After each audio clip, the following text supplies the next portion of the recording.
وہ کیا وجہ ہے کہ آپ سلمان مصباحی صاحب اور سعد حسین رضوی صاحب سے تو مناظرہ کرنے کے لیے تیار ہیں، لیکن وہ شخصیات جن کے بارے میں آپ کہتے ہیں پانی بھی نہیں پینے دیتی، وہ آپ کے دروازے تک آئے، لیکن ان کی باری آپ بیچ میں شرائط لے آتے ہیں، لیکن ان کی باری ایسا کچھ بھی نہیں ہے۔ دیکھیں یہ بالکل دھوکہ دیا جا رہا ہے، بالکل ایسی بات نہیں ہے۔ آپ ایک ایک کو ویڈیو میں تو جواب دے رہے ہیں، وہی جو گھنٹہ اپنے آدھا گھنٹہ ویڈیو میں جواب دینا، آدھا گھنٹہ فیس ٹو فیس بیٹھ کے تو میں تیار ہوں نا، بڑے سے ویڈیو بنوائیں، چھوٹے کا لیول نہیں ہے نا۔ اگلے لیول نہیں ہے تو جواب کیوں دے رہے ہیں؟ مفتی صاحب مجھے گمراہ نہیں سمجھتے، نہ مفتی تقی عثمانی صاحب مجھے گمراہ سمجھتے ہیں۔ یہ آپ کس بحاف پر بات؟ تو یہ بھی کہیں نا میں ہوں سعد رضوی ٹی ایل پی کا امیر، اس میں کوئی شک نہیں، انجینئر نکل باہر۔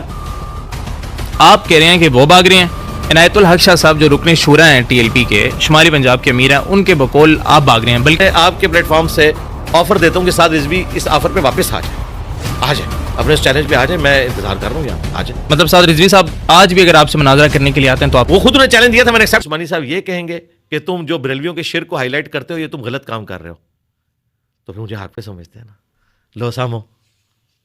حالیہ دنوں میں آپ کا طریقہ لبیک سے ایک بہت بڑا تنازع چل رہا ہے، ماجرا کیا ہے یہ؟ انہوں نے شروع کیا تھا، بدماشی کی انہوں نے۔ دیکھیں سعد رضوی خود باہر آیا نا، اس نے کہا کہ میں اسے جڑا اس وقت سمجھوں گا کہ جب یوں سامنے میرے بیٹھے گا۔ اس کو کس نے کہا تھا کہ یہ جناب وہ اس کوبرا سانپ کے سامنے ہی بیٹھ کے بات کرے؟ یہ تو پوڈ کاسٹ کے مائک جو ہے کوبرا سانپ ہے۔ تو میں نے وہ بات پکڑ لی کہ ٹھیک ہے یار، تو اگر امیر ہے، مجھے فائدہ ہے اگر سعد رضوی بیٹھے۔ دیکھیں میں نے اپنا فائدہ دیکھنا ہے دعوت کے حوالے سے کہ وہ بڑا ہے، لاکھوں ووٹ انہوں نے لیے ہیں، امیر ہے اور مجھے خود پکار رہا ہے۔ دیکھیں میں نے مفتی منیب والی شرط بھی ختم کر دی تھی، میں نے کہا تھا ٹھیک ہے، بھاگ گیا، خود چیلنج کر کے بھاگ گیا۔ اب اس کے نچلے کہہ رہے ہیں ہمارے ساتھ بیٹھو، پہلے مانو کہ تمہارا ابا بھاگا ہے مجھ سے، پھر اگلی بات سٹارٹ ہوگی۔ میں نے نہیں اسے گن پوائنٹ پہ کہا تھا کہ منو چیلنج دے تو میں تیری مٹی بلید کرا، وہ خود کہہ رہا تھا میں اس کو سمجھوں گا جب یوں کر کے میرے سامنے بیٹھے گا، تھاپڑا مار کے انہیں کیا سی، شیر باہر نکلا اور ڈر گیا۔ حالانکہ نام اس کا شیر ہے، سعد شیر کو بھی کہتے ہیں، لیکن کاغذی شیر نکلا۔ ان کے پتہ سی کہ اے تو میں اپنی مجی ٹھکوا لی ہے۔ تو اگر کوئی چھوٹو سمجھتا ہے نا کہ سعد رضوی کا میں نمائندہ ہوں، تو پہلے مانے کہ ہمارا ابا ڈر گیا انجینئر سے، مقابلہ نہیں کر سکتا، اس لیے وہ تو بھاگ گیا ہے، اس نے اپنی طرف سے اب یہ چھوٹا لانچ کیا۔ یہ سارا کچھ ماننے کا، خالی کہنے سے نہیں کہ جی سعد رضوی کہے جی کہ میرا نمائندہ، نہ نہ نہ، تو منو للکاریا سی، تو نسیا ہے۔ ہمارے نبی اسلام کے صحابہ پہ جب برا وقت آیا، 80 بندے حضور کے ساتھ رہ گئے، بخاری مسلم میں آتا ہے۔ غزوہ حنین کے موقع پہ 12,000 لشکر چھوڑ گیا، قبیلہ حوازن کے تیروں کا مقابلہ نہیں کر سکے۔ نبی اسلام نے ان 80 میں سے تو کسی کو آگے نہیں کیا۔ آپ نے کہا انا النبی لا کذب، انا ابن عبد المطلب، میں نبی ہوں اس میں کوئی شک نہیں، میں عبد المطلب کا بیٹا ہوں اس میں کوئی شک نہیں۔ تو یہ بھی کہیں نا میں ہوں سعد رضوی ٹی ایل پی کا امیر، اس میں کوئی شک نہیں، انجینئر نکل باہر۔ اور یہ باہر نکلے برادری نہیں کہ انہوں منارے پاکستان تے لے آؤ۔ علمی طور پہ میں نے کہا تھا ادھر آئیں، آپ کو تو سیکیورٹی ملی ہوئی ہے، میرے ساتھ سیکیورٹی ایشوز ہے، آپ یہاں پہ آئیں، جہلم کی حدود میں میں سیکیورٹی آپ کے لیے ارینج کروں گا، ڈی پی او سے بات کر لوں گا، آنے جانے کا خرچہ بھی دینے کے لیے تیار ہوں، آپ آئیں یہاں بات کریں۔ مجھے کہہ رہے ہیں منارے پاکستان، منارے پاکستان میں سمجھ رہا تھا مناظرے کے لیے بلا رہے ہیں۔ وہ تو شکر ہے کہ پیر بھگوڑے شاہ صاحب، ظاہرہ بھگوڑے ہیں نا، ابھی تک وہ ایبسکونڈر ہے عدالت کی نظر میں، ہاں جی، بھاگتا پھر رہے، سمیں بھی اس نے چینج کی ہیں، گرفتاری نہیں دی اس نے، ایف آئی آر کٹی ہوئی ہے۔ پیر بھگوڑے شاہ نے مجھے چیلنج دیا تھا کہ منارے پاکستان پہ اس کو لے کے آؤ، ہم یہ سمجھ رہے تھے مناظرے کے لیے بلا رہا ہے، وہ تو اب اس نے خادم رضوی صاحب کی برسی پہ کہا ہے کہ جی ہم چھلانگ ماریں گے وہاں سے۔ اندازہ کرو، یعنی علمی دلائل، وہی آپ والی بات جو آپ نے کی تھی ان کے، ایک مجھے بڑی پسند آئی، اس کی وجہ سے میں نے آپ کو ٹائم بھی دے دیا، وہ بات مجھے پسند آئی۔ میں نے کہا یار یہ تو بندہ ریزنیبل ہے کہ واقعی دلائل ختم ہو گئے تھے، آگ میں جلنا۔ اور میں حیران ہوں، وہ جس مولوی کے سامنے آپ بیٹھے تھے وہ کون ہے مولوی؟ عالم دین ہے؟ جی عالم دین ہے، عالم دین ہے، یہ رکن شورا ہے ان کے، اور امیر عالم دین بھی ہے، رکن شورا ہونا اور چیز ہے، عالم دین بھی عالم ہے۔ دین ہے جی۔ میرے لیے اتنی حیران کن بات ہے کہ یار ایک عالم دین اس قسم کی بات کر رہا ہے کہ وہ منارے پاکستان سے چھلانگ مارنے کو اور آگ میں کودنے کو مباہلہ کہہ رہا ہے۔ یہ مباہلہ کہاں سے ہے؟ مباہلے کی جو ڈیفینیشن ہے سورہ آل عمران کی آیت نمبر 61 میں آئی ہے، نبی علیہ السلام نے نجران کے کرسچنز کے ساتھ کیا تھا۔ وہ تو یہ ہے کہ اوپن میدان میں آ جاؤ، اللہ کے حضور دعا کرتے ہیں کہ جو جھوٹا ہے اس پہ اللہ کی لعنت ہو۔ کوئی نبی علیہ السلام نے آگ میں کودنے کا مظاہرہ نہیں کیا، نہ حضرت ابراہیم علیہ السلام آگ میں کودے، وہ تو انہیں دھکا دیا گیا تھا اور وہ مباہلہ بھی نہیں تھا۔ مباہلے میں آپ نے خلاف شرع کام نہیں کرنے ہوتے، زہر پینا، آگ میں کودنا، یا ماڈرن دور میں ساکٹ میں 2 انگلیاں دینا، اور یہ سچائی کی دلیل ہے۔ یہ مباہلہ نہیں ہے بھائی، یہ حرام ہے۔ صحیح بخاری میں حدیث ہے، جس نے دنیا میں زہر پی کر خودکشی کی، یا اپنے پیٹ میں چھرا مار کر، یا منار پاکستان سے چھلانگ لگا کر, یہ بھی بخاری میں لکھا ہوا ہے, منار پاکستان نہیں ہے, بلندی سے چھلانگ لگائی تو جہنم میں اس پہ یہی عذاب مسلط کر دیا جائے گا, بولے اعوذ باللہ تعالی, اور وہ بار بار اپنے آپ کو بلندی سے گراتا رہے گا. یہ تو حرام ہے. انہوں نے خالد بن ولید کی طرف بھی مشہور کیا کہ اس نے بسم اللہ پڑھ کے تو پی لیا تھا زہر. امام بخاری نے اس حدیث پہ باب باندھا ہے کہ زہر پینا حرام ہے. نہ تو یہ کرامت ہو سکتی ہے, نہ یہ مباہلہ ہو سکتا ہے, بالکل فراڈ ہے, جھوٹ ہے, اس طرح بالکل نہیں ہوتا. اور اگر اس کو اپنا حق ہونا یقینی ہے تو اکیلا چھلانگ مارے. میں اپنا چینل ٹی ایل پی کا نام کر دوں گا, میرے سارے student T L P join کر دیں گے, کرین پہ مور لگائیں گے, آپ چھال مار. اور پیچھے بیٹھے ہوئے بھی ہنس رہے تھے کہ انہیں کہ یار چاول مار چھڑی ہے. اس طرح ہوتا ہے دنیا میں, مجھے بتائیں. اس اسٹیٹ سے بھی اس کو دھکا دے دیتے نا تو ٹی ایل پی کو سکون آ جاتا. ابھی تک کسی ہاسپٹل میں پڑا ہوا ہوتا, کہتا میری مجھ کا بال بھی نہیں سڑے گا. اس کا طریقہ یہ تھا کہ اسی ٹائم کسی سے لیٹر پکڑتا, موم بتی جلاتا اور کہتا یہ دیکھو انجینئر میں ہاتھ رکھ رہا ہوں, تو بھی ایسے رکھ کے بتا. آپ کو ایسے, آپ مجھے بتائیں اس طرح ہو سکتا ہے؟ اس پہ کیا آنسر کروں آپ کو. بس یہ آپ نے اچھا کیا, ہنسنا ہی چاہیے, میں بھی ہنستا ہی ہوں, میم بننی چاہیے. اس سے پہلے ہماری جو پوڈ کاسٹ ہوئی عنایت الحق شاہ صاحب سے, میں ابھی تک سمجھ نہیں پا رہا, آپ کہہ رہے ہیں کہ وہ بھاگ رہے ہیں. عنایت الحق شاہ صاحب جو رکن شورا ہیں ٹی ایل پی کے, شمالی پنجاب کے امیر ہیں, ان کے بقول آپ بھاگ رہے ہیں. بلکہ انہوں نے ہمیں یہاں تک آفر کروا دی کہ اگر آپ انجینئر مرزا علی صاحب کو بٹھانے کے لیے تیار ہیں تو ہم اپنی طرف سے ٹی ایل پی کا ایک نمائندہ دے دیتے ہیں. جو نمائندہ کیوں, مجھے چیلنج تو ویڈیو میں آگے کیا ہوا ہے. نہیں ہے جس طرح پولیٹیشنز اپنی ویڈیو سے بھاگتے ہیں نا, آج دیکھ رہے ہیں نا آپ کیا ہو رہا ہے. خان صاحب کو اسٹیٹمنٹ دیتے ہیں, ان کی پرانی ویڈیو نکال لیتے ہیں. نواز شریف صاحب کو اسٹیٹمنٹ دیتے ہیں, ان کی پرانی ویڈیو نکال سکتے ہیں, نکال لیتے ہیں نا, بھاگتے ہیں نا یہ سارے. تو سعد رضوی اس ویڈیو کا کیا کرے گا جس میں اس نے کہا تھا ایسے, اس کا کیا کرے گا؟ ویڈیو تو نہیں ڈیلیٹ ہونی. تو اس کو کہیں کہ پہلے تو سعد رضوی سے کہیں کہ مجھ سے معافی مانگے اور کہیں کہ میں بھاگ گیا ہوں, میں کاغذی شیر ہوں. ظاہر بھاگ گیا نا وہ, پھر اگلی بات سٹارٹ ہوگی. نہیں علی بھائی, ویسے نمائندگی کی ہار تو یار میں پھر وہ اگلی بات ہے کہ یار کوئی پڑھی لکھی علمی بات کرے. سعد رضوی کیوں بھاگ گیا ہے؟ ہاں اچھا, یہ ہاں, اس کے بعد اگلی بات سٹارٹ ہوگی نا. بات سٹارٹ تو انہوں نے کی تھی نا. میں تو کوئی مناظرے کا شوق نہیں رکھتا, یہ تو اس نے چیلنج دیا, میں نے قبول کر لیا. اب اس کا چھوٹا چیلنج دے رہا ہے اور وہ کہہ رہا ہے میں سعد رضوی کی طرف سے آ رہا ہوں یا ٹی ایل پی کا نمائندہ ہوں. اور بھائی تمہارا ابا بھاگا ہوا ہے, میں تو آلریڈی مجھے ایکس پارٹی ڈیسیژن میں جیت چکا ہوں. کورٹ میں اگر آپ پیش نہ ہو تو جو پارٹی پیش نہیں نہ ہوتی وہ ہار جاتی ہے, دوسری جیت جاتی ہے. میں تو جیت چکا ہوں ٹی ایل پی سے, دوبارہ میچ کیوں کھلانا ہے آپ نے؟ یہ ابھی آئی سی سی کا مسئلہ چل رہا تھا نا. اگر انڈیا پاکستان نہ آتا تو انڈیا وہ میچ ہار جاتا. اصولاً یہ ہے, اگر کوئی ٹیم میچ کھیلنے کے لیے نہ آئے دوسری جیت جاتی ہے, یہ اصول ہے. اس لیے انہوں نے کہا کہ تھرڈ کوئی جگہ رکھیں جہاں ہم اپنا میچ کھیلیں. کیوں؟ انہیں پتا ہے کہ ہم میچ وہ ہارا ہوا تصور ہوگا. تو سعد رضوی صاحب میچ ہار چکے ہیں, اب مجھے کسی چھوٹے سے میچ کھیلنے کی ضرورت نہیں, میں تو جیت گیا ہوں. اچھا علی بھائی, ان کے نمائندے کے ساتھ نہیں بیٹھیں گے؟ نہیں, ظاہر ہے, میں آلریڈی مجھے ایکس پارٹی ڈیسیژن مل چکا ہے, وہ بھاگ گیا. اچھا ٹھیک ہو. اور دیکھیں اس کے بعد دوبارہ میں, حالانکہ اس کی دوبارہ سے کوئی سنوائی بھی نہیں ہوتی, میں پھر بھی چلے آپ کے پلیٹ فارم سے آفر دیتا ہوں کہ سعد رضوی اس آفر پہ واپس آ جائے. اچھا آ جائے, اپنے اس چیلنج پہ آ جائے, میں انتظار کر رہا ہوں یہاں پہ, آ جائے. مطلب سعد رضوی صاحب آج بھی اگر آپ سے مناظرہ کرنے کے لیے آتے ہیں تو آپ وہ خود نے چیلنج دیا تھا, میں نے ایکسیپٹ کیا تھا, میں قائم ہوں اس کے اوپر. بس ٹھیک ہوگا, چلیں. اچھا علی بھائی, میں ایک بات یہاں پہ یہ کرنا چاہوں گا کہ ہمیں اپنے علماء کرام سے اکثر یہ گلا رہتا ہے کہ وہ ہمیشہ متشدد ذہن لے کے چلتے ہیں. کسی کو مشرک بنا دیا, کسی کو رافضی بنا دیا, کسی کو ناسبی بنا دیا, اور پھر اچانک سے آپ آتے ہیں, آپ کے ہم لیکچرز وغیرہ سنتے ہیں تو آپ کہتے ہیں بھائی ہم سب کے قائل ہیں, سب کے پیچھے نمازیں بھی پڑھتے ہیں, سب کو چندے بھی دیتے ہیں. لیکن آپ کو نہیں لگتا کہ اب جا کے آپ کی بھی سوچ, آپ کا بھی ذہن, آپ کا بھی لہجہ تھوڑا متشدد قسم کا ہو گیا؟ نہیں, یہ لہجہ تو میرا شروع سے ہے, اسی کی وجہ سے دنیا میں چینج آئی ہے. نہیں دیکھیں, لیکن اینڈ رزلٹ کیا ہے؟ ابھی جا کے آپ کہتے ہیں چشتی چاچی تیری چاچی کی, اس سے پہلے تو اس کے الفاظ ہم نے کہیں بھی نہیں سنے. یہ تو بات سمجھانے کے لیے کی ہے نا, یہ تو بالکل ریئل ہے. اب تو یہ مان لیا, مفتی مشاہد صاحب نے نہیں کہا کہ مفتی منیب چاچو تیری چاچی گئی, اس نے بھی یہی کہا ہے. انہوں نے کہا کہ تجدید ایمان بھی کریں, تجدید بیعت بھی کریں. اب رہا اس کو اس انداز میں بیان کرنا, مزاح کے انداز میں, تو میری طبیعت میں یہ جولی پن ہے, وہ آپ کو پرانی ویڈیوز میں بھی نظر آئے گا. اور مستقبل میں ہو سکتا ہے نئے جملے میرے ذہن میں آئے. پہلے میں نہیں بولتا تھا تیرے منہ جوابی, یہ آ گیا ذہن میں, ٹھیک ہے. اسی طریقے سے کئی باتیں وقتاً فوقتاً چیزیں آتی رہتی ہیں. متشدد میں اس دن ہوں گا جس دن میں اعلیٰ حضرت کا رویہ اختیار کروں گا کہ دیوبندی, اہل حدیث, شیعہ, قادیانی, یہ سب کے سب مرتد, واجب القتل ہیں, اور ان کے کفر میں شک کرنے والا بھی کافر ہے، ان کے ذبیحہ بھی حرام ہے. جب یہ والا کام ہوگا نا، ہمارے سارے اسٹوڈنٹس تو ان کے پیچھے نمازیں پڑھتے ہیں، ان کو چندے دیتے ہیں. آج تک ہمارے اسٹوڈنٹس نے صرف مار کھائی ہے، مارا کسی کو نہیں ہے. ٹھیک ہے، 5 دفعہ مرڈر اٹیمپٹ میرے اوپر ہوئی ہے، میں نے تو کسی میں نہیں کروائی. تو متشدد اگر ہوتا تو رزلٹ نظر آتا. ہمارے اسٹوڈنٹ اپنے استاد کے بارے میں پورے جمعے کے خطبے گالیاں سنتے ہیں اور اسے انجوائے کرتے ہیں، میمز بناتے ہیں. کبھی دیکھا ہے کہ میرے کسی اسٹوڈنٹ نے آ کے سمر عباس کو یا کسی مولوی کو گالی کے اوپر گالی دیو، وہ میم بناتے ہیں اور خوش ہوتے ہیں؟ دیکھیں میں نے ان کی وہ حصی ختم کر دی ہے کہ گالی سن کے بھی دعائیں دو اہل بیت کی طرح. الحمدللہ.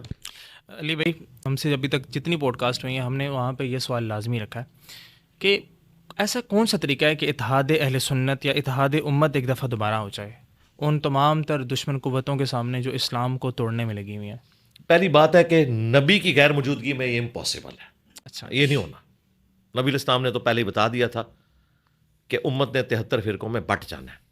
یہ غیبی خبر دی تھی، یہ نہیں کہا تھا کہ بنا لینے ہیں، لیکن حضور کو پتا تھا ایسا ہو جائے گا. جیسا کہ مسلم شریف میں حدیث ہے، قرب قیامت میں عورتیں ایسا لباس پہنیں گی کہ گویا ننگی نظر آئیں گی. اب اس کا یہ مطلب یہ نہیں کہ حضور کی خواہش ہے کہ لوگ اپنی عورتوں کو ایسا لباس پہنائیں، لیکن حضور کو پتا تھا کہ ایسا ہو جائے گا. ہمیں بتایا کہ تم نے بچ جانا ہے. ہمیں تو پتا چل گیا بھائی ہم تو بچ گئے ہیں. ہم تو فرقہ واریت کے اوپر لعنت بھیجتے ہیں. ہم اپنے آپ کو مسلم کہتے ہیں، اہل سنت کی بھی فکر کو مانتے ہیں. فرقے کے طور پر اہل سنت کہلوانا ہمارے نزدیک بدعت ہے. یہ ایک فکر کا نام ہے. ہم مسلم ہیں. ابراہیم علیہ السلام بھی مسلم تھے، رسول اللہ بھی مسلم تھے صلی اللہ علیہ وآلہ وسلم. اب امت اس جگہ پہ اکٹھی ہو جائے تو اس کے لیے قرآن و سنت پہ ہی آنا ہوگا نا. بابوں سے دستبردار ہونا پڑے گا. طارق جمیل صاحب کہتے ہیں نا، اپنا چھوڑو نہ کسی کا چھیڑو نہ. یہ بالکل غلط فارمولہ ہے. اپنا پہلے چھوڑو اور کسی کا بھی چھیڑ کے دیکھو، ہو سکتا ہے کچھ باتیں اس کی بھی درست ہوں. اگر آپ کہیں گے نا کہ میں نے اپنا نہیں چھوڑنا، اگر قادیانی کہے گا کہ میں نے اپنا عقیدہ نہیں چھوڑنا اور مجھے آپ ختم نبوت سمجھائیں، تو میں کہوں گا بھائی اس طرح نہیں ختم نبوت آپ کو سمجھ آئے گی. سب کو اپنے اپنے عقیدوں سے دستبردار ہو کر قرآن و سنت پر آنا ہوگا. قرآن اور اہل بیت جو غدیر خم پہ آیا، یہ کامن بانڈ ہے. بزرگوں کے اوپر متفق نہیں ہو سکتے. ابھی جو ایک فیمیل اینکر کو مفتی حنیف قریشی صاحب نے پوڈ کاسٹ دی، اس کے اینڈ پہ جب ان سے پوچھا گیا کہ آپ کوئی میسج دیں گے تو انہوں نے کیا کہا؟ ان کا میسج یہ ہے کہ مرنے کے بعد اللہ اور اس کے رسول نے کام آنا ہے، پیروں نے کام نہیں آنا، آپ کے بزرگوں نے کام نہیں آنا. بس میں بھی یہی کہتا ہوں کہ یہ قبر میں جانے سے پہلے اس دنیا پہ بھی سمجھ لیں کہ یہ پیر فقیر بابوں نے کام نہیں آنا. اللہ رسول کی تعلیمات کو دیکھیں. یہ کہتے ہیں سن فریاد پیران دیا پیرا، فریاد میری سنی کان تھار کے ہوں. یہ سلطان بہو کے شعر پڑھتے ہیں، ہم آیتیں حدیثیں پڑھتے ہیں. اور یہی حنیف قریشی صاحب نے کہا یار شعر پڑھنے چھوڑ دو، قرآن و حدیث پہ آ جاؤ. یہ ہے اس کا سولوشن. لیکن کیا یہ ہو جائے گا؟ مجھے نہیں نظر آتا. ایسا ہو نہیں سکتا پیغمبر کی غیر موجودگی میں. پھر بھی میجورٹی گمراہی کی طرف جائے گی، الا یہ کہ اللہ تعالیٰ کی طرف سے کوئی غیبی تائید آ جائے، جس طرح کہ امام محمد مہدی علیہ السلام کے بارے میں ہمیں پیش گوئی کی گئی ہے. لیکن ان کے اور حضرت عیسیٰ علیہ السلام کے دنیا سے تشریف لے جانے کے بعد پھر مسلم شریف میں آتا ہے کہ دوبارہ سے گمراہی پھیل جائے گی. یہ کٹھے ہوں گے بھی نا، دوبارہ پھر گمراہ ہو جائیں گے، کیونکہ اللہ تعالیٰ نے جہنم بھی تو بھرنی ہے نا. ٹھیک ہے علی بھائی، اسی سوال سے میں ایک اور سوال کرتا ہوں آخری، کہ آپ آئے، آپ نے کہا کہ یہ بریلوی ہیں، یہ دیوبندی ہیں، یہ تو ایک دوسرے کو مشرک کہتے ہیں، ایک دوسرے کو کافر کہتے ہیں. ٹھیک ہے، آپ جب آئے تو یوتھ کو، نوجوان کو یہ لگا کہ اب شاید یہ شرک کے کفر کے فتوے ختم ہو گئے ہیں، تھم گئے ہیں، اب شاید ہم ایک پلیٹ فارم پہ مسلم بن گئے. لیکن آپ نے بھی آ کر کہیں یہ چیزیں نہیں شروع کر دی کہ فلاں مشرک ہے، اس کے فلاں مشرکانہ عقائد ہیں، فلاں کفرکانہ عقائد ہیں. یہ سب چیزیں تو آپ بھی ہائی لائٹ کر رہے ہیں، تو تینوں میں پھر فرق کہاں؟ فرق یہ ہے، ہم کسی کو مشرک کافر نہیں کہتے، ہم کہتے ہیں اس کا عقیدہ شرکیہ ہے. اس کی اصلاح کی کوشش کریں گے، اس کے پیچھے نماز بھی پڑھیں گے، اسے چندہ بھی دیں گے، مر جائے گا جنازہ بھی پڑھیں گے، وہ مسلمان ہے. بس اسے تعویل کی غلطی لگ گئی ہے. اب اگر کسی کی یہ ڈیمانڈ ہے کہ ہم شرک کو شرک کہنا چھوڑ دیں، تو یہ تو قرآن و سنت کے خلاف ہے. پورا قرآن یہود و نصارہ کے کفریہ عقائد کی اصلاح کے اوپر ایمفسائز کرتا ہے. سورۃ المائدہ، سورہ آل عمران، سورہ النساء. حالانکہ وہ پیغمبروں کے ماننے والے تھے. اس وقت بریلوی دیوبندی اہل حدیث نہیں تھے، ورنہ ان کے بارے میں بھی قرآن نازل ہو جاتا. لوگ کہتے ہیں یہ تو یہود و نصارہ کا ذکر ہو رہا ہے. بھئی یہود و نصارہ کو جن چیزوں کے اوپر اللہ تعالیٰ ٹونٹ کر رہا ہے، اتخذوا احبارہم و رہبانہم اربابا من دون اللہ، یہود و نصارہ نے اپنے علماء اور اپنے صوفیوں کو اپنا رب مان لیا تھا اللہ کے مقابلے پر. تو جب مسلمان صوفیاء کو اور علماء کو رب مانیں گے تو ہم انہیں وہی آیت سنائیں گے. ٹھیک ہے, اس چیز کو آپ سمجھیں, یہ بتانا ضروری ہے. آپ صرف نکاح کے فضائل نہیں سنائیں گے, آپ زنا اور بدکاری کا عذاب بھی بتائیں گے. یہ بھی لوگوں میں بڑی ایک عجیب چیز مشہور ہے کہ جی فضائل پہ بات کریں تو رذائل خود ختم ہو جائیں گے. نہیں ختم ہوں گے بھائی. سب سے زیادہ بدکاری شادی شدہ لوگ کرتے ہیں. اگر نکاح سے بدکاری ختم ہو جاتی تو شادی شدہ لوگ کیوں کر رہے ہیں بدکاری؟ بدکاری کا بدکاری ہونا بتائیں گے تو بدکاری چھوٹے گی.